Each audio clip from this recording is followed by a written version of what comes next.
ডলারকে টেক্কা দেবে ভারত? হ্যাঁ, ব্যাপারটা সেরকমই।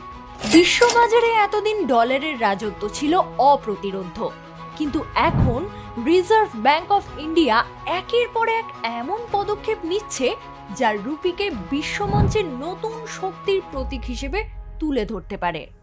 1 অক্টোবর 2025 রিজার্ভ ব্যাংক অফ ইন্ডিয়ার বা আরবিআই এর মনিটারি পলিসি কমিটির বৈঠকে গভর্নর সঞ্জয় মালহোত্রা ঘোষণা করলেন এক গুচ্ছ গুরুত্বপূর্ণ পদক্ষেপ, যার মূল লক্ষ্য ভারতীয় রুপির আন্তর্জাতিকীকরণ, অর্থাৎ এমন এক ব্যবস্থা গড়ে তোলা যাতে ভারতীয় রুপি কেবল ভারতের সীমাবদ্ধ অর্থ নয়, বরং আন্তর্জাতিক বাণিজ্য, বিনিয়োগ ও ঋণ লেনদেনে ব্যবহারযোগ্য একটি মুদ্রা হয়ে ওঠে।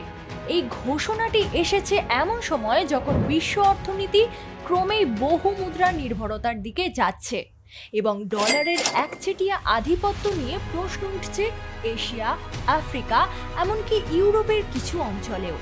বহু বছর ধরে ব্যবসা বাণিজ্যের বড় অংশ ডলারে হয়। একজন ভারতীয় ব্যবসায়ী যদি রাশিয়ার কাছে পণ্য বিক্রি করেন, তবুও তাকে ডলারে হিসেব মেলাতে হয়। এই প্রক্রিয়ায় মধ্যস্থ ব্যাংক, ট্রান্সফার ফি, রূপান্তর খরচ সব মিলে খরচ বেড়ে যায় আর সময়ও লাগে বেশি। রুপিকে আন্তর্জাতিক মুদ্রা হিসেবে প্রতিষ্ঠা করলে ভারত সরাসরি দ্বিপাক্ষিক বাণিজ্য করতে পারবে ডলারকে বাইপাস করে। ফলে ভারতীয় ব্যবসায়ীরা খরচ বাঁচাতে পারবেন, দেশের বৈদেশিক মুদ্রার রিজার্ভও চাপ মুক্ত থাকবে এবং ভারতীয় অর্থনীতি আরও স্বাধীনভাবে পরিচালিত হবে। প্রথম পদক্ষেপ, প্রতিবেশী দেশগুলোকে রুপিতে ঋণ দেওয়ার অনুমতি।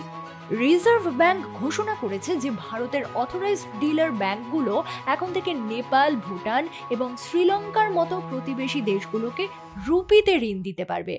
আগে এসব দেশের সঙ্গে লেনদেনের জন্য ডলারের মাধ্যমে হিসেব করা হতো, এখন সরাসরি রুপিতে বাণিজ্য সম্ভব হবে। অর্থাৎ ভারত থেকে যেসব পণ্য পাওয়া যায় তার দাম রুপিতেই নির্ধারিত হবে এবং সেই অর্থে ঋণও রুপিতে পাওয়া যাবে। এতে শুধু বাণিজ্য সহজ হবে না, বরং প্রতিবেশী দেশগুলোরও ভারতীয় অর্থনীতির সঙ্গে মুদ্রা সম্পর্ক আরও দৃঢ় হবে। এটি এক অর্থে দক্ষিণ এশিয়ার আর্থিক সংহতির এক বড় পদক্ষেপ। দ্বিতীয় পদক্ষেপ, নতুন রেফারেন্স রেট চালু।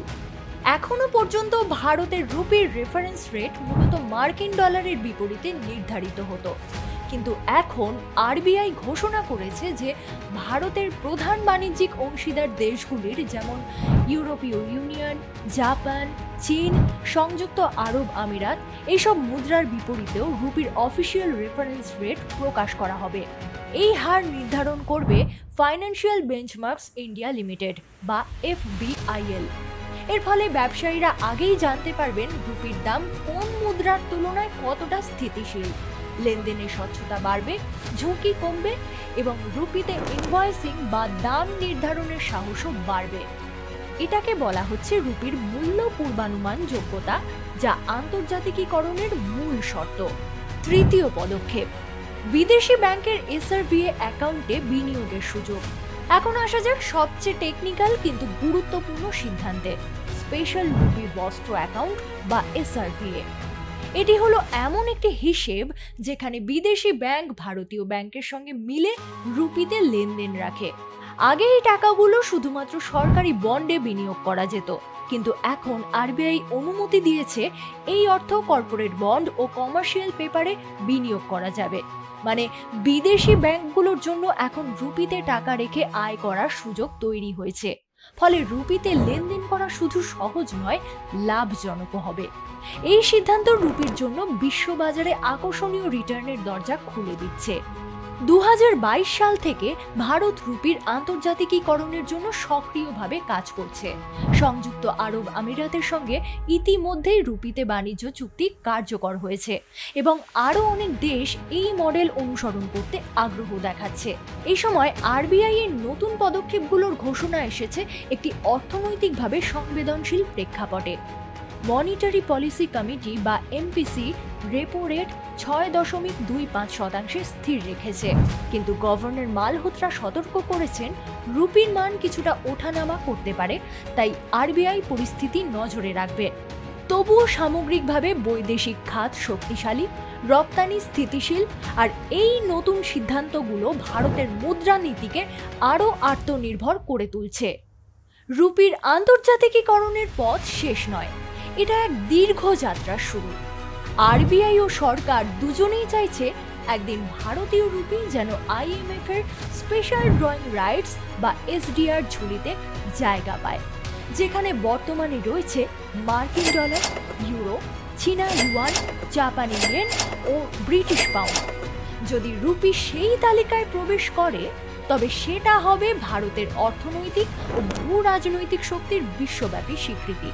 একই সঙ্গে ব্রিক্স দেশগুলিও নিজেদের মুদ্রায় বাণিজ্য বাড়ানোর চেষ্টা করছে। রুপির এই উন্নতি সেই বৃহত্তর প্রচেষ্টার সঙ্গে সুর মেলাচ্ছে। এই উদ্যোগগুলো কার্যকর হলে কি হবে? ভারতীয় রপ্তানিকারকরা সরাসরি রুপিতে পেমেন্ট পেতে শুরু করবেন, ডলারের চাহিদা কমবে, ফলে বৈদেশিক রিজার্ভের চাপ কমবে, বিনিয়োগকারীরা রুপিতে আস্থা রাখবেন এবং ভারতের মুদ্রা বাজার আরও তরল ও প্রতিযোগিতামূলক হবে। তবে বিশেষজ্ঞরা বলছেন, রুপিকে বিশ্বমঞ্চে শক্ত অবস্থানে নিতে হলে শুধু আরবিআই এর পদক্ষেপই নয়, প্রয়োজন হবে দীর্ঘমেয়াদী কূটনৈতিক ও বাণিজ্যিক কৌশল এবং আন্তর্জাতিক অংশীদারদের সঙ্গে স্থায়ী মুদ্রা বিনিময় চুক্তি। তবুও এটা নিঃসন্দেহে এক ঐতিহাসিক সূচনা, যেখানে ভারত নিজস্ব মুদ্রাকে বিশ্ব বাণিজ্যের কেন্দ্রে নিয়ে যেতে চাইছে।